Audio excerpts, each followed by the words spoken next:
O Brasil precisa de uma reforma previdenciária com urgência? Com urgência não, mas dentro de um horizonte de não mais do que 5 anos, é necessário que tenhamos uma mudança.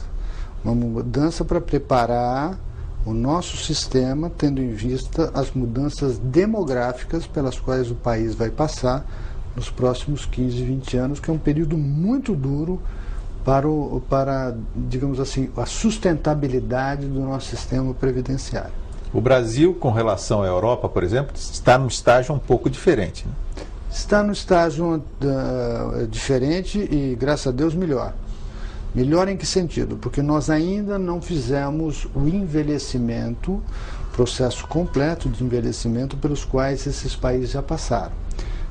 A desvantagem relativa que nós temos é que nós faremos esse percurso muito mais rapidamente que os outros países. Ou seja, o tempo que na Europa foi necessário alguma coisa como um século e meio, no Brasil nós vamos fazer em 30 anos. Então, as mudanças serão mais acentuadas em pouco espaço de tempo. Há quem diga que o Brasil não precisa fazer nada de diferente porque a política previdenciária já é uma política social de distribuição de renda, o dinheiro que você paga nas aposentadorias volta para a economia e que, portanto, está tudo bem. Está tudo bem? Não, isso não é verdade. Isso não é verdade. Quer dizer, o dinheiro que vai para os aposentados e pensionistas, de certa forma, voltam para a economia. Mas eles são primeiramente retirados da economia. Eles não caem do céu. Eles são retirados da economia. E quando eles são retirados, eles estão matando emprego. Então, o que nós estamos fazendo é não apenas redistribuir renda, como redistribuir empregos. Só que empregos com qualificações e produtividades diferentes. Ou seja, eu eventualmente estou eliminando um emprego na cidade, altamente produtivo, e gerando um emprego no campo, nas cidades pequenas, na zona rural, que são muito pouco produtivos. Do ponto de vista de equilíbrio da economia como um todo, eventualmente, sobre o ponto de vista de eficiência, nós estamos perdendo eficiência.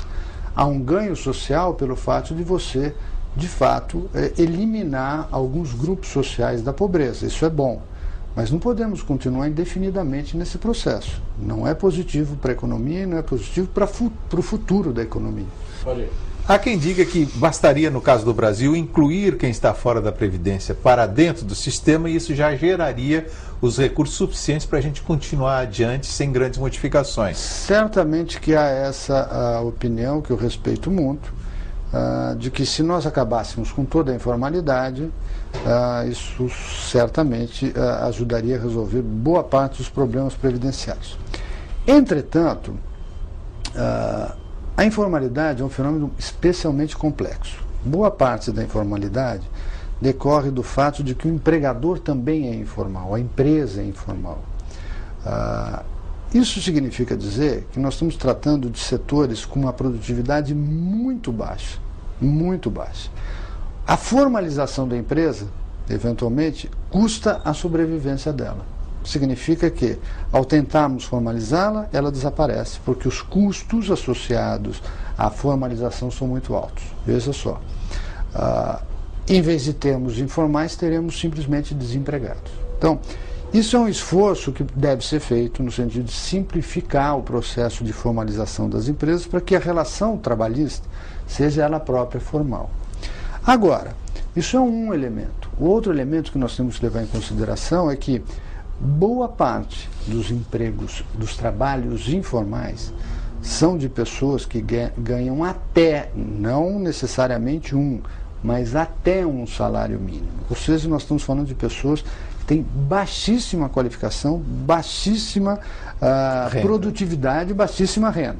Ora, se formos formalizar essas pessoas, com o custo previdenciário que temos, simplesmente elas não são empregáveis. Então, isso vai ocorrer ao longo do tempo, lentamente, com o aumento da escolaridade da força de trabalho, o aumento da produtividade dessa força de trabalho, vai ocorrer um aumento da formalização. Agora, isso não ocorre do dia para a noite. É um processo que vai demorar anos, décadas para ser resolvido. O envelhecimento vem antes. O envelhecimento vem antes. Este é o problema, tá certo? nós temos tido um crescimento bastante acentuado da economia e a informalidade caiu pouco. Foi bom? Foi ótimo? Excelente, mas caiu pouco. Esse é o problema que nós temos. O tempo de formalizar todos os trabalhadores que estão informais é maior do que o tempo do envelhecimento da população como um todo. Significa que nós temos um descasamento de tempo. Logo, ela não será a solução, o que não significa que não deve ser feito esforços para formalizar a relação trabalhista. Quais seriam as modificações principais que o senhor acha que são necessárias? Esse é um receituário bastante, digamos assim, conhecido, que não é meu, que não é de outros colegas com quem eu trabalho, mas é o receituário que o mundo está vendo. Ora, Tonico, nós temos que pensar o seguinte: a população, ela não apenas em termos médios está durando mais, como a população que sobrevive aos primeiros 50 anos de vida, elas têm uma esperança de vida posterior maior do que tinha há pouco tempo atrás. Isso significa dizer o seguinte, que a esperança de sobrevida depois dos 50 anos está aumentando muito. Por que eu digo, estou falando isso? Porque o que é importante do sistema previdenciário é quanto tempo vai durar um benefício. Ou seja, quantas prestações terão que ser pagas para o beneficiário. Se cada indivíduo durar, por exemplo, 1 ano a mais, significa que dos 25 milhões de beneficiários da Previdência, nós teremos 25 milhões vezes 13 benefícios, com 1 ano a mais.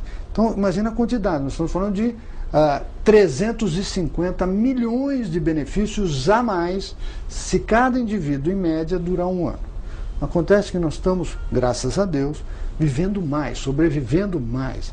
Então, isso daqui a alguns poucos anos implicará um aumento não de 1 ano depois dos 50, ou seja, em termos médios, mas 3 a 4 anos.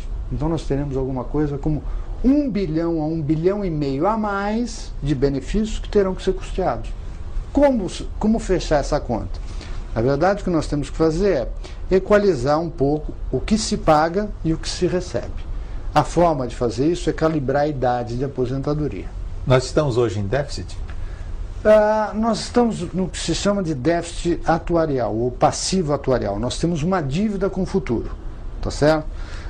Mas nas contas correntes da Previdência, esse ano até que tivemos algum superávit. Vamos fechar com déficit, na hora que juntar os dois sistemas, o INSS e o sistema público. Vamos fechar com déficit. E esse déficit tende a crescer daqui para frente. Foi um esforço muito bom do Ministério da Previdência, que já vem de bastante tempo, de aumentar a fiscalização, aumentar o esforço de arrecadação, mas isso não será uma solução definitiva para o problema. Mesmo quando se coloca a contribuição social pelo lucro líquido, a COFINS, mesmo assim dá déficit? Veja, dá déficit porque há um argumento que diz o seguinte: o sistema de seguridade deve ser custeado por todas as contribuições. Bom, mas, por outro lado, essa mesma legislação, que é a Constituição, diz que isso diz respeito a todo o sistema previdenciário, assistencial, saúde, tá certo? E assistência. Ora, se eu juntar tudo, a conta não fecha. Então, eu tenho que olhar o que é estritamente contributivo, que é o sistema de previdência que custeia as aposentadorias, as pensões, tá certo? Os benefícios sociais que são pagos ao trabalhador, por exemplo, auxílio doença. Isso é que tem que ser analisado como um todo. E o resultado é negativo. Agora, é óbvio que, eu sempre digo, é uma questão, digamos assim, de muito pouca importância. Eu digo o seguinte: suponha que eu tenha R$10 no bolso, do lado direito, e do lado esquerdo eu tenho uma conta para pagar de 20. Ora, o resultado do indivíduo é que ele está devendo 10. Então, eu poderia tirar dinheiro de educação e pôr na Previdência. Falando, não tem rombo. Bom, tem rombo, entre aspas, na educação. A verdade é que nós consumimos uma quantidade de recursos com o sistema previdenciário que é incompatível com o nosso grau de envelhecimento. E isso é que é importante. Se você fechar as contas no que é contributivo, ou seja, previdência, a aposentadoria, pensões, e todos os tipos de pensões e auxílios, e o que se recebe de contribuições previdenciárias, o resultado é negativo.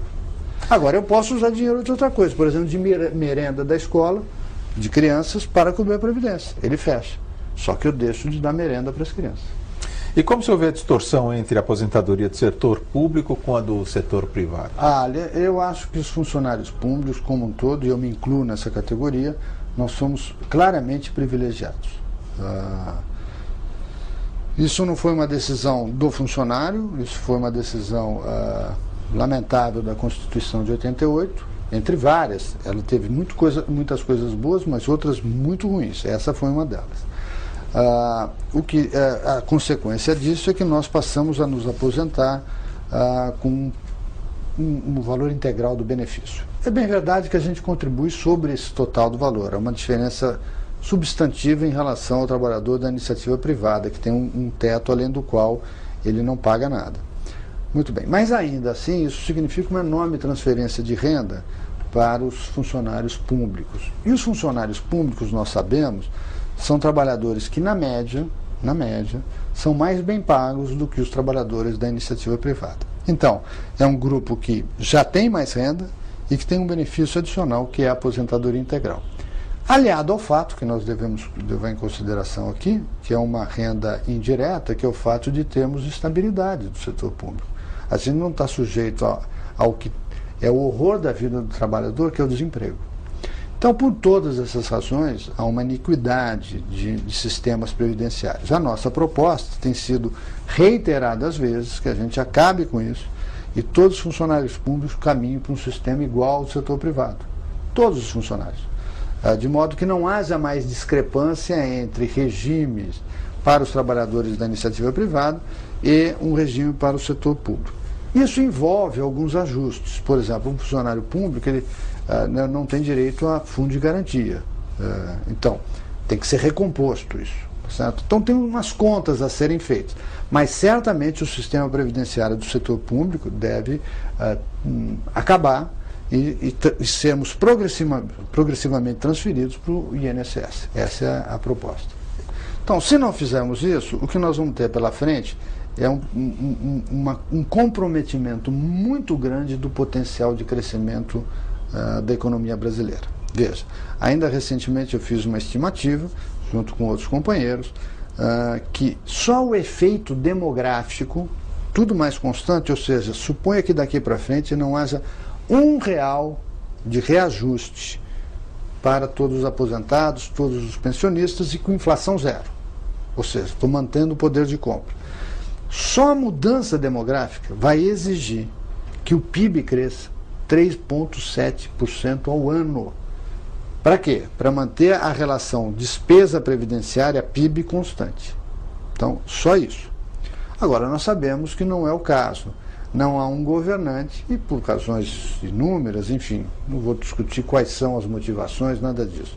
Não há um governante que não dê aumento real para os benefícios previdenciários. Todos eles têm dado isso. O ex-presidente Fernando Henrique deu, o presidente Lula deu, e eu imagino que o próximo presidente, seja quem for, também irá dar. Ora, isso significa que, se nós repetirmos muito modestamente o que foram os últimos 15 anos, e digo modestamente, porque a minha simulação é que nós aumentaríamos apenas 20% do que foi dado de aumento nesse período, aí, para que se mantenha equilibrada a despesa previdenciária frente ao PIB, nós precisamos de 4,2% do PIB, 4,2% ao ano de crescimento do PIB. Ora, por um ano, por 5, por 2 não, por 30 anos. Significa dizer que se nós não crescermos isso, Tonico, a despesa previdenciária no Brasil vai consumir uma quantidade de recursos cavalar. Em poucas palavras, eu quero te dizer o seguinte: é possível que nossos netos, dado que já não somos mais meninos, olhem para nós daqui 20 anos e falem: escuta, por que vocês deixaram essa bomba para mim, que é sindicada a R$100, que eu suo a camisa para produzir para o país, 20 vai para a Previdência, só sobra 80 para o resto. vocês deixaram uma bomba para a nossa geração. E eles terão razão de dizer isso. Então, nós não podemos deixar escapar muito o quanto se gasta de previdência frente ao PIB. Então, a nossa simulação é, mantendo mais ou menos constante, nós vamos ter que fazer a economia crescer 4%. Só que a economia depende do que sobra de recurso depois de pago esses compromissos assumidos. Por exemplo, os gastos com saúde, os gastos com educação, os gastos com previdência. É o que sobra para o setor privado e para o setor público investir para fazer a economia crescer. Ora, se eu começo a brincadeira, já tenho que pagar 20% para a previdência, o que sobra é 80%. Mas desses 80% vai ter que pagar salário, vai ter que pagar outras despesas que são improdutivas. Ora, o que sobra para investimento? Pouquíssimo. E o investimento é que determina o ritmo de crescimento da economia. Então, esse é que é o problema. É um problema delicado que nós temos que cuidar com atenção. Os técnicos, na medida do possível, de forma bastante desapaixonada no que diz respeito a motivações de qualquer outra natureza, a não ser o estudo técnico da questão, e obviamente cabe às autoridades conterem o seu desejo de fazerem o bem para um segmento. É óbvio que é meritório que os idosos tenham uma boa aposentadoria, é desejável que isso ocorra, mas isso não pode ser às custas de comprometer as futuras gerações. Então temos que ter um controle, um ajuste fino dessa política. Nada melhor do que fazer uma reforma progressiva, como a gente tem proposto, que vai se ajustando lentamente no tempo, de modo a distribuir o custo dessa transição entre várias gerações e não deixar tudo para os nossos netos. Essa é a ideia.